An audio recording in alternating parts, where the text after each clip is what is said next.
Okay, welcome back to Ethics TV, everyone. I'm now today joined by Fernando Moura, and we were just talking about the fact that part of my ancestry is from his homeland in Brazil. And every time I speak to someone from Brazil, I apologize really fast for not speaking Portuguese. And it would be so much easier for me to just learn Portuguese. So I used to be fluent in Spanish, so I don't know why I can't just learn it. So anyway, welcome, Fernando, and apologies again for not speaking in Portuguese. My pleasure. So, hi everyone. Cool. So, Fernando, people can read in the description your bio and link to your LinkedIn and so forth. But what is keeping you busy right now? What's keeping you entertained and out of trouble? What are you busy doing? Well, professionally, I would say that how can we fill the gap in between all of these theoretical discussions about ethics and make it real and concrete? How to operationalize that? How can I help uh, professionals in a day-to-day to understand what ethics means, what responsible means, how to translate that in practices and behaviors? That keeps Cool. And so I note from your background and kind of the computer science background and the degrees, and then you even became a lecturer and professor in that field a while ago. What do you find that there is still a education needed by others, or rather, is there a learning curve for others to go on? Are you in part of what you're doing? Is it teaching people still, even in Seek, the company you're in at the moment? Is that partly educating other stakeholders as to how the AI landscape and technology works? Well, to some extent, I like to say that this is one of the biggest problems, right? The actual gaps in our education. I can tell by myself, as you mentioned, I have a computer science background, years of research, decades of researching as a professor, researcher, and professional on that. And I could say that I dedicated years of my life, over 20 years, understanding how to optimize algorithms, recommender systems, AI, focus on accuracy. But I could count in my hand how many hours I would expend in these decades thinking about how to measure fairness, how to understand transparency, how to understand defendability, and many other concepts that's rising now, right? My generation has this big gap on that. We really understand very well how to create smart things, but we don't know how to embed ethics or measure impact in real life in many situations. So it is a problem, especially for professionals coming from all the mathematics part on that, and as well as for business, right? Because it's a problem that's related to many other areas about how to embed ethics into business. Yeah, it's certainly an area that's needed. Do you have a sense of whether there's any risk in the potential of AI, or do you feel that it's all optimism and opportunity? What's your view on that? Well, I like that statement that technology is what we do with it, right? If you imagine a knife in your house, is it a dangerous thing or not? Depends Yeah. on how you use that, how you plan to use that, the procedures you have at Mm-hmm. home, if you have kids or not. It's the same with AI, right? Depends a lot on how we use that, we plan to use that. If we really take a really naive way without concerning about how we impacting environment or others, definitely will be risky. Something wrong might happen at some point. So it's all about understanding the process. I feel like sometimes people focus too much in the technology, but the real problem are actually processes and people behind that. What decisions you make on how to using a tool or a technology makes much more difference in this kind of conversation in practice. Yeah, I can see that, and that's a very pragmatic fair conclusion. It's not the fault of the kitchen shop that someone could use a knife for committing a crime. That's not down to the kitchen shop. Do you feel that there's what about this whole thing about AI taking jobs? Is that, I mean, you're head of AI, responsible AI at a job company. So I have to ask you, do you feel that AI is a threat to jobs? Well, this fear has some honest roots, right? Because historically, technology always come to take jobs, right? It is not about AI. If you think about electricity, if you think about internet, if you think about everything, uh, it usually tends to replace some job that does exist. But it is important to realize that also there's opportunity to create new things. And once again, it is a matter of from a business paradigm and prioritization. Uh, what are how we planning to leverage this kind of new technology, right? Indeed, it might take many jobs, but it might replace others. And the key point here is driving the adoption of AI to augment humans' capability rather than replacing that. If we keep having this replacement mindset, we'll definitely remove a lot of jobs. But as long as we ensure that our government leaders and business leaders have a focus on augmenting human capability, I feel like we can balance and while removing some jobs, creating new opportunities. Yeah, that's really good. And so from a job board perspective, whilst AI can make things easier to match candidates to opportunities, I guess there's still also the human element of that's needed that computers can't do. There's still, humans are good at understanding each other emotionally and picking up on things that computers wouldn't have any context for. From a human perspective, do you feel that I mean, do you feel that there are things that make humans unique against computers, or do you think eventually computers will be able to do everything that humans can do? Yes, well, definitely. I still believe that we have different skills and capabilities, right? I don't know about the future 500 years from now, anything like that. You could imagine it, right? But so far, I still pretty sure that we have completely different skills, and that's why it makes sense talking about augmentation, right? AI and technology automation have brings a lot of skills we don't possess, right? It brings the capability to handle problems at scale, at speed that we can't do, but we can do more. And the one of the main opportunities of AI is exactly that. Let humans focus on humans things on the hiring process, right? I want to leverage to AI all of the boring, repetitive, and things that I could automate and let hirers to focus on the interactions on the human part to understand what kind of human being they want to hire and what makes sense on that for their context. Right? Yeah, that makes sense. Yeah. I mean, what are there any companies that you're looking at in the AI space technically that you admire? Obviously, there's really famous ones like OpenAI, but is there anything else that you look at that you think, these guys are really, really doing well and progressing the future?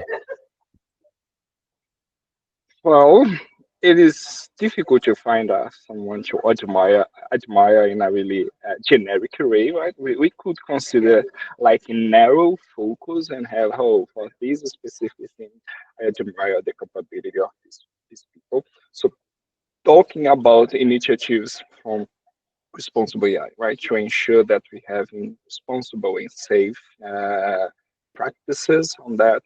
There are a few organizations that are doing a really good job on that and trying to lead this process globally. So a few, for example, even Microsoft, they release, we need to recognize they release some good material for professionals on responsible AI and AI ethics, guiding on, for example, impact assessment, providing partnership and sponsorship with initiatives like in Singapore that the government is leading some really interesting approach for practical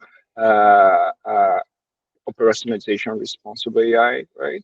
And of course, if you're talking about going to the next step or evolving AI, of course, open AI, it is, we need to admire that on this perspective, the anthropic, right? And but it's all, again, is also like a matter of having a narrow view about in which sense we have an admiration or not for an organization. Yeah, that's very fair as well. I can see that. And so for anyone who's watching this, what would you say, and this is almost an unfair question, but what's the main thing that people need to understand about the importance of responsible AI, or the main thing that people should understand about why what you're doing matters? I like to say that we don't need ethical people anymore in the world, right? We need people who take action for what they believe and what they want. That's being responsible, taking action. So that's the most important thing. Go beyond your beliefs and values and understand what you need to do in our day to day. So as professional, first thing is having an understanding that you doesn't matter how big or small is your role, you have a role on that, right? And everyone has a role on that, and for that it is, we need to have some ownership on these goals, right?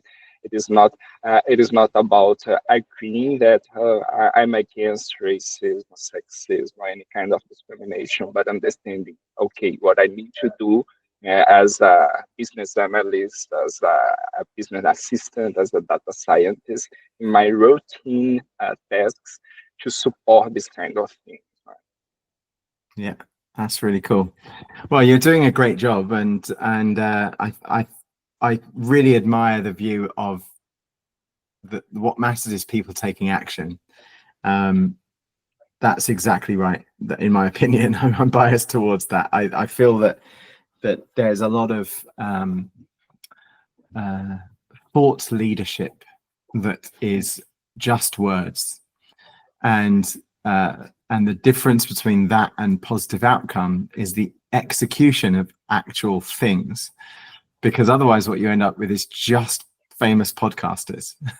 And it needs to also have things that are built and improved to go along with it. In closing, I do have one final question. You're in Australia, but you're from Brazil. And your education was there, and so, but you're now, the application of that education is here. So is there a cultural difference between South America and Australia when it comes to technology or responsibility or ethics? Is there a cultural difference? Yeah, totally. And part of my education as well came from US. I spent a year and a half in US as well. So I have this cultural view. And of course, there are many differences. And the notion of, you know it better than me, but the notion of ethics and responsibilities depends on the context and culture you define. For example, thing that some cultures believe as unethical, like is difference between genders, might be true in some countries, but not in others, due to religion and many other things, right? Specifically in terms of these two places you mentioned, Australia and Brazil, difficult to name as a main difference on that. I can feel this. I feel yes, but I feel like here in Australia, people are more driven to protocols and processes, while in Brazil it tends to be more open-minded and find alternative solutions for most things. That's my personal experience so far. I would like to hear what other people will think. I think your experience is exactly right. I've certainly found from living all over the world, I feel that there are some cultures that are more intuitive and more emotional based, and there's other cultures that are less intuitive and less emotional and more practical. Let's say more conservative versus more liberal. I remember when I arrived in Brazil for the first time, everyone seemed to be. I mean, I was fortunate enough. I wasn't in I was in the more financially okay places. I wasn't in the favelas, so I'm saying this with from a biased perspective of only seeing at that moment the good bits. But it seemed like everyone was kind of pretty much in a party like most of the time, and so so I felt that everyone was kind of as if they were in. Well, from a British perspective, everyone was as if they were kind of in deep, like 6 hours into a party from a British perspective. But then in London, everyone walks around staring at the ground, wearing black clothes and angry at themselves and at life. So it's definitely different in Brazil. And so final question then. What do you think the future is from, regardless of the cultural differences? Do you think that Brazil, I mean, there's a thing called the BRICS, the next 11, Brazil, Russia, India, China, and then the next 11 other territories that the emerging new world order, if you like. And then you've got Australia, which is an island 15,000 miles away from everyone and doesn't really have any link to anything other than having the same king as the UK and so forth. Do you think that innovation will be faster in the emerging territories, or do you think there's still innovation opportunities to be had in the Commonwealth countries and the Western world, like North America and places like that? Well, it is a tough question. I have a concern on that. I get back to a recurring problem with capitalistic societies, right? It is the concentration of historically it's about money, right? We have a concentration of money, but now I feel like we have a concentration of knowledge and capability of generate new knowledge with this really powerful and frontier AI, for example. And we're observing a concentration of that on really few rich countries, right? Even among the developed countries, they concentrate in this capability in a few of them, and that might be really impactful in order to make those developing countries simply deployer or adopter of technologies rather than developing truly innovative ones. So this is my concern for these countries. Yeah, I feel that I share that concern. I think that's a valid concern.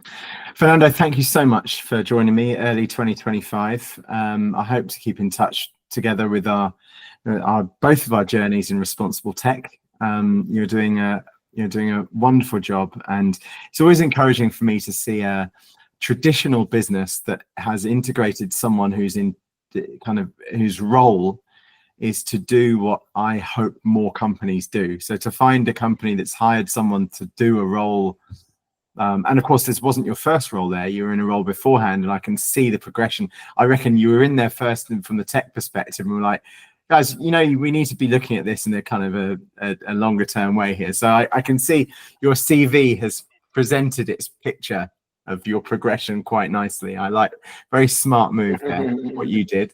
Anyway, so thank you for joining. I really appreciate it. Cheers. This has been great. Thank you. Thank you once again.